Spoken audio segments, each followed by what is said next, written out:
brought to you by Nova शुद्ध घी।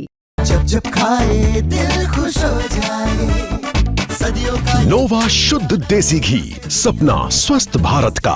I love घी। नमस्कार, आपके साथ मैं हूं दीपिका शर्मा और आप देख रहे हैं क्राइम तक। एक टेररिस्ट ने बड़ा कबूलनामा किया है, जिसके बाद से कई ऐसे खुलासे हुए हैं जो हाल ही में ऑपरेशन सिंदूर के दौरान भी देखे जा सकते हैं। जैश ए मोहम्मद के आतंकी कमांडर मसूद इलियास कश्मीरी ने चौंकाने वाले खुलासे किए हैं। दरअसल ये पूरा मामला कुछ इस तरीके से सामने आया है, जब मसूद अजहर, जो एक और आतंकवादी है, जब उसका पूरा का पूरा परिवार ऑपरेशन सिंदूर में बट जाता है। उसके बाद से ये उसी अजहर का करीबी है जिसने तमाम कबूलनामे किए हैं। इसने बताया कि दिल्ली और मुंबई हमलों के पीछे जैश प्रमुख मसूद अजहर का हाथ था। वही मसूद अजहर, जो एक आतंकवादी है, जैश ए मोहम्मद का कमांडर है, ये तमाम कबूलनामे लगातार किए जा रहे हैं। कबूलनामे में पाकिस्तान के बालाकोट और बहावलपुर में जैश के ठिकानों का भी जिक्र किया गया है। बालाकोट ये वही जगह है जहां पर इन आतंकवादियों का गढ़ है, जहां पर ऑपरेशन सिंदूर के दौरान तमाम हमले किए गए, इनको टारगेट किया गया, क्योंकि इसी में सबसे ज्यादा आतंकवादी रह रहे थे, जहां पे उनकी ट्रेनिंग दी जा रही थी और लगातार वहीं से अलग अलग जगहों पर आतंकवादी हमले किए जा रहे थे।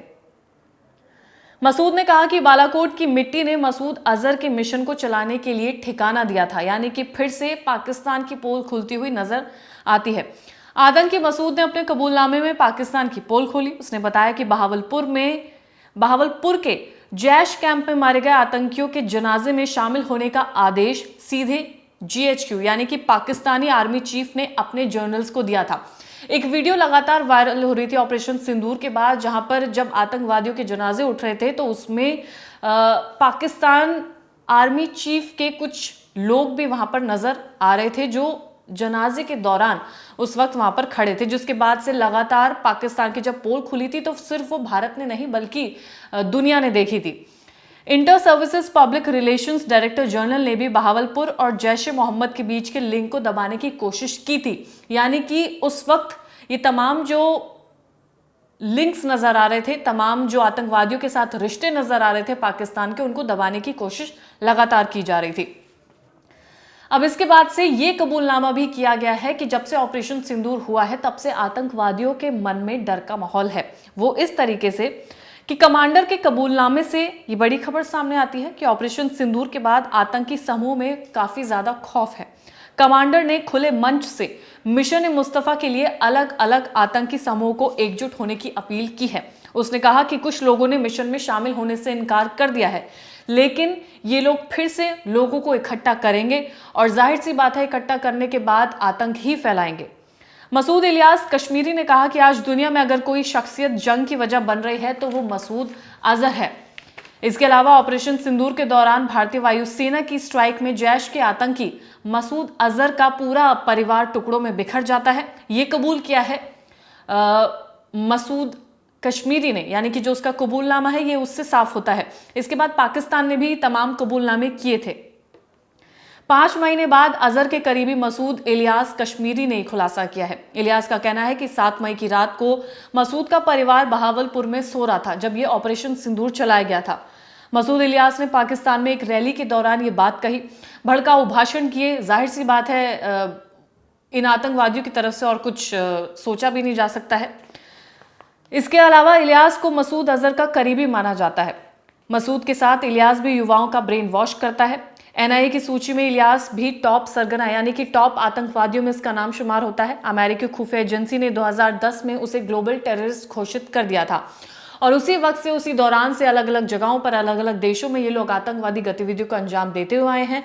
और जब ऑपरेशन सिंदूर के दौरान मसूद अजहर का परिवार बट जाता है तो उसके बाद उसका करीबी मसूद इलियास कश्मीरी का दर्द सामने निकल कर आता है और वो बताता है कि किस तरीके से ऑपरेशन के बाद इन लोगों में डर है, लेकिन ये अभी भी अपने लोगों को एकजुट कर रहे हैं ताकि फिर से आतंकवाद को फैलाया जाए। जम्मू कश्मीर के पहलगाम में 26 नागरिकों की हत्या हुई थी। भारतीय सशस्त्र बल ने ऑपरेशन सिंदूर चलाया था, जिसमें जैश ए मोहम्मद और लश्कर ए तैयबा के ठिकानों को निशाना बनाया गया था। पाकिस्तान और POK के अंदर 9 आतंकवादी ठिकानों को टारगेट किया गया था। लिस्ट तो और भी लंबी थी, लेकिन ये वो 9 ठिकाने थे जहां पर सबसे ज्यादा आतंकियों का रहने की खबर थी, आतंकियों को ट्रेनिंग देने की खबर थी। पाकिस्तान ने बाद में स्वीकार किया कि हमलों में 9 ठिकाने प्रभावित हुए हैं, जिसमें बहावलपुर, कोटली और मुरीद के शामिल है।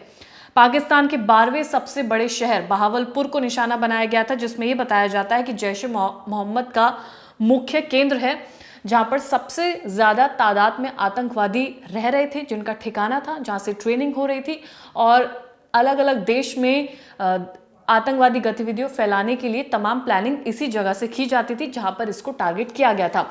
और वहीं अब इस इलियासी का कहना है कि यहां से ही मसूद अजहर का परिवार मारा गया था। ये एक बड़ा कबूलनामा है। दूसरा कबूलनामा ये है कि डर का माहौल है आतंकवादियों में। जाहिर सी बात है, जब ऑपरेशन सिंदूर हुआ तो कई ठिकानों को निशाना बनाया गया था, जिसमें कई आतंकवादियों के मारे जाने की खबर थी। तीसरा बड़ा कबूलनामा यह है कि जब आतंकवादियों के जनाजे उठ रहे थे, तब उसमें पाकिस्तानी आर्मी के कई अधिकारियों को देखा जा सकता है और वो लगातार वीडियो भी वायरल हो रही थी। तो तमाम बड़े कबूलनामे हैं जो इस वक्त सामने आ रहे हैं। वो कुछ ऐसी वीडियोस हैं जहां पर लोगों का ब्रेन वॉश भी किया जा रहा है और कई लोगों को मिशन में शामिल होने के लिए वो ब्रेन वॉश किया जा रहा है। फिलहाल क्राइम तक की नजर इन तमाम गतिविधियों पर बनी हुई है। जितनी भी ऐसी वीडियोस सामने आ रही हैं, वो क्राइम तक आपके पास लगातार पहुंचाता रहेगा। धन्यवाद।